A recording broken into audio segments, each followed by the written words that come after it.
Bharat express UP में आपका स्वागत है। मैं हूं आपके साथ रोशन मिश्रा।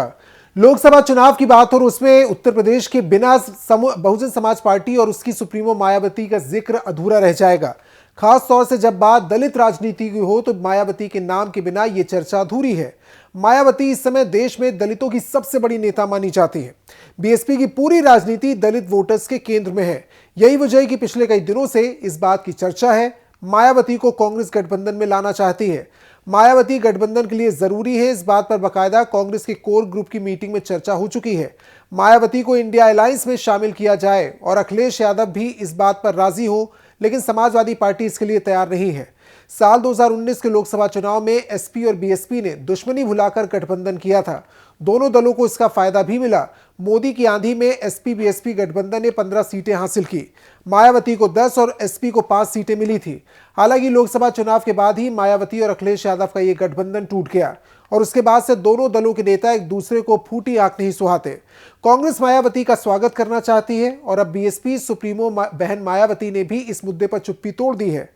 मायावती ने कहा कि गठबंधन में बीएसपी सहित जो भी पार्टियां शामिल नहीं हैं, उनके खिलाफ बेफिजूल टिप्पणी करने से बचना चाहिए।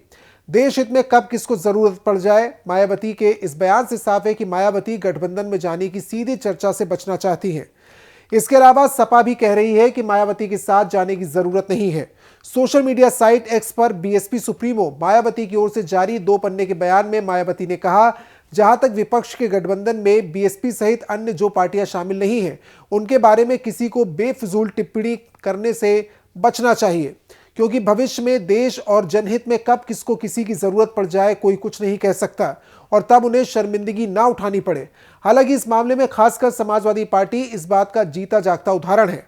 उधर मायावती के किले में सेंध लगाने के लिए विपक्षी गठबंधन प्लान बी पर काम कर रहा है। आजाद समाज पार्टी के प्रमुख चंद्रशेखर पश्चिमी यूपी में दलितों के उभरते नेता हैं।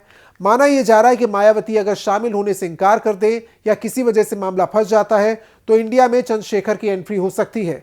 चर्चा तो यहां तक है कि 2024 के लोकसभा चुनाव में चंद्रशेखर भी विपक्षी गठबंधन की तरफ से यूपी की दलित बहुल सीट पर चुनाव लड़ सकते हैं। इस वीडियो में अभी के लिए फिलहाल इतना ही। बाकी यूपी की तमाम राजनीतिक जानकारी के लिए आप देखते रहिए भारत एक्सप्रेस उत्तर प्रदेश। नमस्कार।